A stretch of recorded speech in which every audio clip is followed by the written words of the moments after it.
নমস্কার, আমি শ্রী দেবাশিস। আমার ইউটিউব চ্যানেলে আপনাদের প্রত্যেককে স্বাগত। দেখুন, আজকে প্রত্যেকে একটা সাংসারিক ব্যাপার নিয়ে মহা বিপদের মধ্যে আছে। অনেকে প্রেমিক প্রেমিকা নিয়েও মহা বিপদের মধ্যে আছে। আবার কিছু ব্যক্তি এই ব্যাপারটা নিয়ে কিন্তু খুব হাসি ঠাট্টা করে আমাদের জ্যোতিষ ম্যাটারটা নিয়ে। সত্যি তো হাসি ঠাট্টা করার জায়গা করে ফেলেছে আমাদের কিছু জ্যোতিষরা। কারণ দেখুন, অনেকে বলে, কিছু কিছু কমেন্টে দেখবেন আসে, এই দেখো বশীকরণ করে ফেলছে। এই যদি সবাইকেই বশীকরণ করে ফেলতে, তাহলে নিজে এমন একটা ব্যক্তিকে বশীকরণ করে ফেলুক যাকে নিজেকে রাতভর জেগে কাজ করতে হয় না। সত্যি বাস্তব, অরিজিনাল কথা তাই। দেখুন, আমি একটা কথা বলি, বশীকরণ হচ্ছে আমাদের জ্যোতিষ শাস্ত্রের কথা।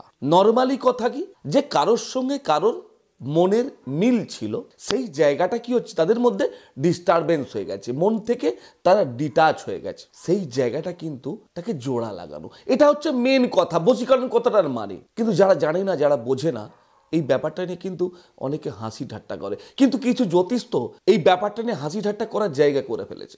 তো যাই হোক, আমি বলবো এটা হাসি ঠাট্টা করার বিষয় না, এটা সত্যিকার একটা সাবজেক্ট।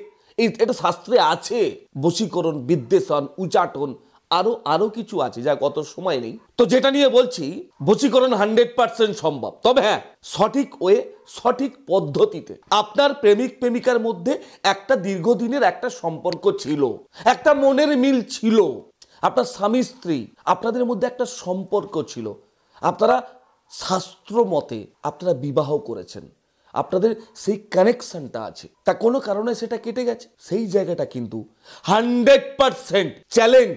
কে কি করে জানি না, আমি শ্রী দেবাশিস বলছি, এটা কিন্তু প্রতিকার করা যায়, এটা হয়, এবং যে পারে সে কিন্তু গ্যারান্টি দিয়ে করে। জানি না কে কি পারে, আমি অল্প জানি, বিশ্বাস করুন অল্প জানি, আমি বিশাল কিছু জানি না। আমি, কারণ জ্যোতিষ সাবজেক্টটা তো, তন্ত্র তো, এটা একটা মহাসমুদ্র। আমি যতটুকু জানি, যতটুকু পারি, আমি আপনাদের চ্যালেঞ্জ করে দিচ্ছি। আপনাদের স্বামী বা স্ত্রীকে ফিরিয়ে আনা সম্ভব, আপনার প্রেমিক প্রেমিকাকে 100% ফিরিয়ে আনা সম্ভব। এটা যায়, এটা হয়। যে পারে সে জানে, যে পারে সে চেঁচিয়ে বলতে পারে, আর যে পারে না সে কিন্তু মিন করে কথাবার্তা বলে। মিন করার জায়গায় শ্রী দেবাশিস থাকে না। কারণ আমি যতটুকু জানি, বুক ফাটিয়ে চেঁচিয়ে চ্যালেঞ্জ এই কারণেই করি, অল্প খাবো, ভালো খাবো।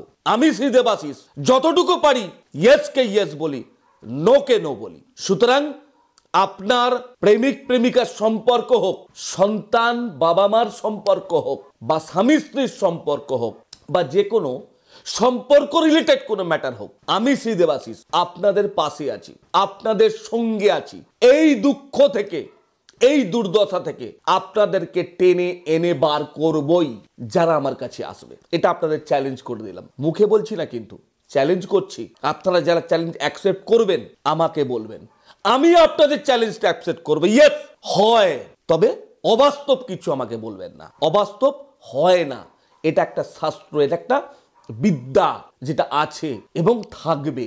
তো যাই হোক, এই আলোচনা তো চলতে থাকবে। আমার এই আলোচনা যদি আরো কিছু জানতে চান, অবশ্যই লাইক করুন, শেয়ার করুন, আর কমেন্টে লিখুন, আর তার সঙ্গে বেল আইকনটা প্রেস করতে কিন্তু ভুলবেন না। সাবস্ক্রাইব করবেন কিন্তু, তবে কিন্তু এই চ্যানেল আপনাদের জন্য কিন্তু এগিয়ে যাবে। আজকের মতো আমাকে বিদায় দিন। প্রত্যেকে ভালো থাকবেন, সুখে থাকবেন, তার আমার কাছেই প্রার্থনা করি। নমস্কার, ভালো থাকবেন।